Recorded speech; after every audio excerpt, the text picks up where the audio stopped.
What's cracking, everybody? You're back with Mr. Berger. Tonight we're going to be taking a look at some of these matches that I did in the Brawl Stars Draft Challenge with both Bo and Shelly recently that Supercell decided to implement, as kind of an advertisement and a reference to their release of Brawl Stars globally. I haven't checked out the game, but it's something that they've had around for, like a year or so now, maybe a little bit longer, and they decided to finally globally release it. I guess they got all the kinks worked out. So anyway, I'm not covering Brawl Stars tonight. I'm actually covering Clash Royale as usual. So I decided, because I enjoyed draft challenges so much and because this was a new kind of game mode, I would cover this game mode, and I actually got 9 wins in this challenge, which is the maximum amount in the challenge. Right here on my alt account, didn't do so well on my main account. Maybe if I had spent the time to, go at it a little bit more, I would have done a little bit better. Anyway, let's talk about this game mode, and I'll discuss some of the choices that I make in the matches a little bit later, and I'm going to talk about some strategies that I used in order to get those 9 wins. So this game mode, it's called Heist. It's a little bit different from most other game modes. It was accused online on Reddit and stuff of being kind of simple, but I really like it. I mean, it is pretty simple, honestly. Basically what they did is they just took out the princess towers, and then they made the king tower have a lot more health. So what you have is you have no consistent damage on defense. So if there's like a single skeleton or minion or something and it's left alive with nothing to counter it, it could stay alive for essentially, potentially it could stay alive forever and completely destroy the enemy's king tower, or I guess vault in this case. But it's got 10,000 health, which is pretty significant. I mean, just look at this balloon here. Usually balloons will wreck a tower in like 2 hits, but that one hit there only did like a 1/10 or so of the tower's health. So it's definitely a new interesting game mode. These new minor changes, in my opinion, make for like an exciting new game mode. I really enjoyed it. I liked playing it. It's not too different, but it's different enough for me that it was kind of new and fun, and it was still familiar enough and easy to play that I was able to just pick it up right away and understand it, you know what I mean? And plus I love draft challenge, so I can't complain about it having an element of draft challenge to it. I'm a little disappointed with the skins though. I was hoping they would create new characters, give them some sort of new ability or something. I mean, they just changed the skins, they didn't even change the sounds. So it's a little bit awkward having Shelly being plopped down sounding like the hunter, right? Because it's this, kind of like manly deep voice, like ho-ho! And then just this, female character. It doesn't match quite so well. The magic archer matches the other character, Bo, a little bit better, I believe.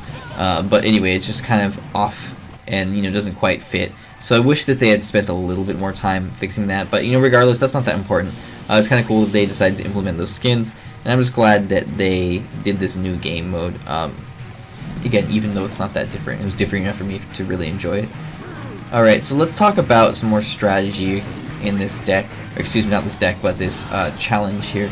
So what I read online, and I can attest to this, you always want to go for Shelly over Bo, and hence the title and the thumbnail and everything with Shelly OP. She's just naturally stronger, and the magic archer is kind of weak right now. So Shelly basically, or literally, is the hunter, just with a different skin, and then Bo is just the magic archer with a different skin. Magic archer, since the nerf, his initial attack goes a lot slower. That made him really significantly weaker. So I definitely wouldn't recommend going for him. I mean, he does have the potential to stay alive for a long time and stay in the back, and you can put him like behind your vault, your main tower, or your only tower in this case, in this match, right? Or I guess game mode. And you can stay alive forever, or you can get like 2 or 3 of them on the map and they'll stay alive for a really long time shooting stuff from afar. So I mean, he's not bad, but between the two, Shelly's just a little bit more reliable. Having that burst damage to tanks and having that splash damage to swarms is just really good. So I would definitely recommend choosing Shelly over Bo if you get the option. Now, sometimes you won't get the opportunity. Obviously, your opponent's going to be the one that is able to choose, who gets what. But either way, make the best of it. Again, getting that magic archer guy isn't that bad. He's still pretty solid, so make the best of it if you do get him. You know what I mean? It's a matter of preference too. If you like the magic archer, then go for him.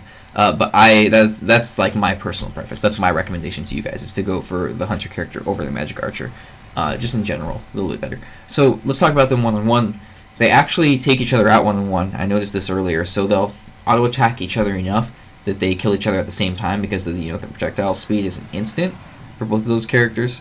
So 1-1 from afar, they'll kill each other. But up close, naturally the hunter's gonna win. You know, Shelly's gonna win because she does more damage to anything that's up close. So if they're running up towards each other or running down the map, down the arena towards each other, and they're naturally going to be shooting each other at their maximum range, and they're both just going to take each other out. But if you like place Shelly on top of Bo, or if you place Bo on top of Shelly, then Shelly's definitely going to take him out because of that, you know, burst damage right away. So let's discuss more now, like the actual game mode and like how to play it. So this is a whole new meta, and you need to take that into account. This is not touchdown, and it's not draft. It has a draft battle or draft element in it. You do draft cards, definitely, but it's not a regular, you know, ladder match. It's not a grand challenge or classic challenge. It's not a normal draft. It's a whole new mode. There's no princess towers, which makes the game, you know, noticeably different. And the king tower doesn't attack and has a ton of health. So you go for these really long battles sometimes, and you need to keep that in mind. So you're going to be playing a little bit differently. You might not necessarily want to pick the same cards you normally would, because other cards might be a little bit better. Just like in touchdown, certain cards are better that aren't necessarily as good in regular matches, or just like in, you know, double or triple elixir, certain cards and decks are a lot better, you know, like the heavier ones, versus regular normal matches where you don't want to be running, you know, like a golem and a P.E.K.K.A. in the same deck like you would maybe in like a triple elixir one. So for example, I found light spells to be a little bit more effective, and this isn't necessarily always the case, but you know, this is just something as an example, something to keep in mind for a few reasons. You generally rely on units for this match because units can stay alive for so much longer. I mean, obviously spells don't stay alive, but units do stay alive so much longer than their counterparts in a normal match where they'd be, you know, plowed down by the princess tower or the king tower. So you generally want to rely on those lighter spells because you don't want to be investing as much elixir in those heavier spells. And on top of that, you don't have as much value from chipping away at towers that you would get with the heavy spells in a normal match, because it's pretty noticeable, it's pretty significant to be able to do fireball or lightning or rocket or poison to not just a unit, not just a wizard or a musketeer or barbarian hut, but also to the princess tower. In this game mode there are no princess towers, and that main tower has so much health that it might not necessarily be the best investment. So that's my recommendation, is generally to go for lighter spells. And again guys, that's not always the case. That's just an example of something that you could do. You're always going to want to choose ultimately what you know is going to be able to counter their deck, what you know is in their deck, or what synergizes really well with your deck, or in this case what's really good in this particular game mode. Alright, so let's see. So one thing that I want to point out is to be careful not to let units get stuck behind the tower. There's this Reddit clip, if you haven't checked it out already, go ahead and do that, where the executioner gets stuck behind that vault tower there, and the minion is actually able to like chip away at the tower and do like over 1,000 damage because the executioner never makes it out from behind the tower. It's pretty ridiculous, so do be careful of that. It actually happened to me once or twice, and I had to place a second unit down to get my ranged unit out from behind the tower.